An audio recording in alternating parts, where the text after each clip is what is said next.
Yo, what is going on, everybody? It's your boy Jayce, and today I'm bringing you guys another sneaker review, and I am going to be, of course, talking about the Nike Air Max 95 Neon OG, or Volt.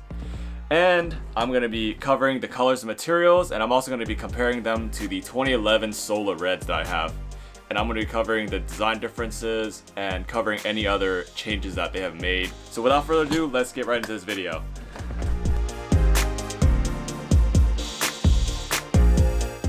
Before I begin, as usual, if you are new to this channel, please consider subscribing. I cover everything sneakers, from future releases to in-depth sneaker reviews and everything in between. And if you are coming back, welcome back, and please make sure you smash that like button for me. Now let's begin. Alright, so getting into the sneaker review, I just wanted to start off by saying that I love how they reused the OG Air Max box.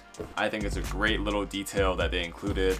I first saw these sneakers in 2003 and I always missed my chance to cop these sneakers, but I still remember back, I saw this kid wearing them in PE class and he was hooping in them, and I was just thinking to myself, man, these sneakers are so freaking cool, you know, like it just looks so unique to me at the time. I had never seen anything like it before that. So needless to say, I am happy as hell to definitely have a pair now in my possession.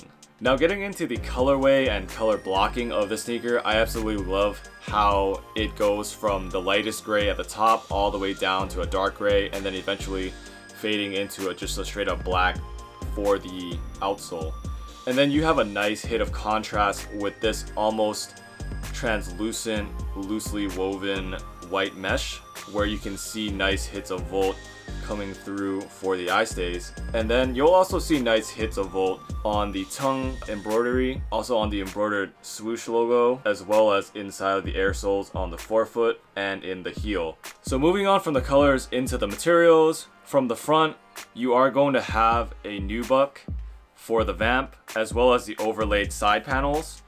And nubuck is essentially a top grain leather that has been sanded or buffed until the fibers have been shorned to the point where when you run your fingers over it, you can barely feel it, and it gives it a very velvety finish.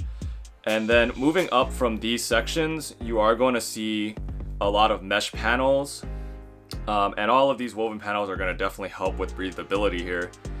And in the middle, for the lace keep, it's going to be another leather piece that is finished in 3M, so it's going to give a whole bunch of reflectivity. And above that, you are going to see some rope laces that are two-tone finished in a diamond pattern. And above that, again, you will see some more nylon with the mesh with OG Air Max logo embroidered in there. Now moving to the back, another piece of 3M leather on the heel spine. This is going to give rigidity for the shoe as well as visibility at night. And then finally, moving to the outsole, it is going to be your typical polyurethane outsole that has been injection molded, with the one unique aspect of it being the air soles in the heels and the forefoot. And fun fact, actually, this is the first sneaker that actually has an exposed forefoot air sole unit. And these air sole units are basically going to be TPU, which is a type of polymer or plastic. And the way they make these air sole units actually is through a process called blow molding. And essentially what they do is they get the beads to the point where they melt, and then they force it with a lot of pressure into a mold. And when it goes into the mold, it basically traps all the air and pressurizes these units. And then what they do is they'll put them into a mold for this outsole, and they'll mold it all together. So that's how they actually create this outsole. And then on the bottom, you are going to see this nice hard polymer rock plate. This is going to aid in protecting your heel as well as the air sole from popping if you do happen to hit anything super hard or even sharp objects. As a product designer, I definitely love the history and the design. So this sneaker was designed by Sergio Lozano, and as I stated earlier, it's super cool because this sneaker is the first sneaker ever to have these exposed forefoot air sole units. And the overall design, the way he selected the materials and the coloring of this sneaker was definitely born out of the environment. He really thought about the users and where they live. In Oregon, it's a very outdoorsy place. A lot of people like to run or bike or play outdoors. So he chose a little bit of a darker colorway because he noticed that people would go outside in their usual typical running shoes, and after a 5-mile run they would just get totally destroyed. So with this darker colorway, it would help hide the dirt a little bit more and really keep the shoe looking vibrant no matter how many miles they ran in this. And the reflective panels, as I mentioned earlier, gave a lot of visibility in the back and the front. And as I pointed out earlier, these overlaid panels are super cool. You have a embossed and then debossed look with these little scored sections here, and it gives it a very, what I would say is like almost like a 4D look to it, and really gives the shoe a lot of dimension. So finally we get to the comparison between the 2011 and the 2020. So starting from the front and the overlaid side panels, it's going to be more of a suede, and it is definitely going to catch your finger and is a lot rougher feeling, so you can really feel the fibers. Whereas on the 2020, it's that nubuck, super smooth.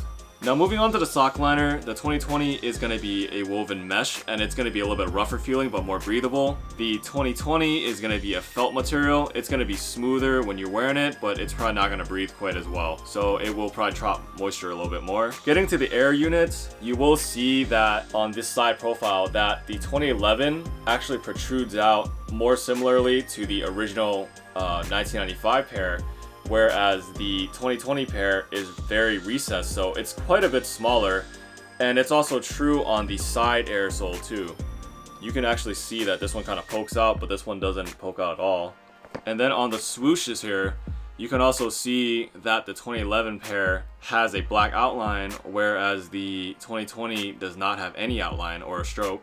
So now moving on to the bottoms, you will see that they both do have the rock plates. However, the 2020 does give a nod to the original pair that has the PSI ratings, which is pounds per square inch, that tells you how much each air sole unit is pressurized, whereas the 2011 just has the Nike logo on it. So the final thing that's different on these sneakers is definitely going to be the overlaid panels. When I run my fingers over the embossed and debossed sections of the 2011, my fingers actually get stuck on these different sections because they're so raised. Now on the 2020, I can just run my hand through the whole section and it doesn't actually catch on anything. So that contrast between the raised and the lowered sections definitely make a big difference when you shine light on it, or when light hits it a different way. It definitely doesn't look as crazy as it used to.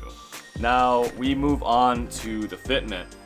These are definitely going to run true to size. These are quite roomy, especially in the toe box. As you can see, this sneaker is quite wide. As I said, in terms of comfortability, this does have that felt liner. So as I said, it's going to be quite a bit smoother when you're wearing it compared to the woven nylon.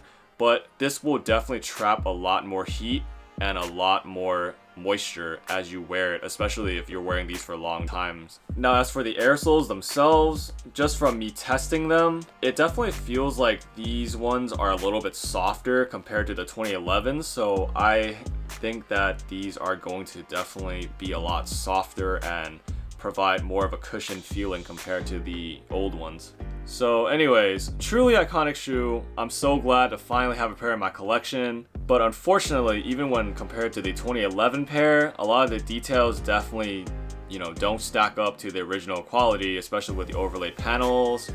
A lot of these kind of little details definitely do make the shoe not look as good as the originals.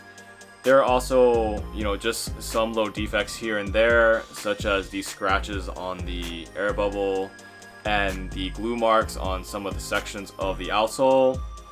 But either way, I think that this is a super timeless design, and that's evident because of the number of times that this sneaker has been retroed. So I would definitely say that if you are interested in getting a pair of these, or you like the design, you should definitely have a pair in your collection. So let me know in the comments below if any of you guys have copped this pair, or if you have any of the older pairs, and what do you think of the quality? And have you noticed any of those differences as well? Let me know in the comments below. And as always, please like the video, subscribe to the channel, and ring that bell. I drop new sneaker videos every Thursday. And as always, keep it laced with your boy Jayce on this channel. Stay safe, and I'll catch you all in the next video. Peace.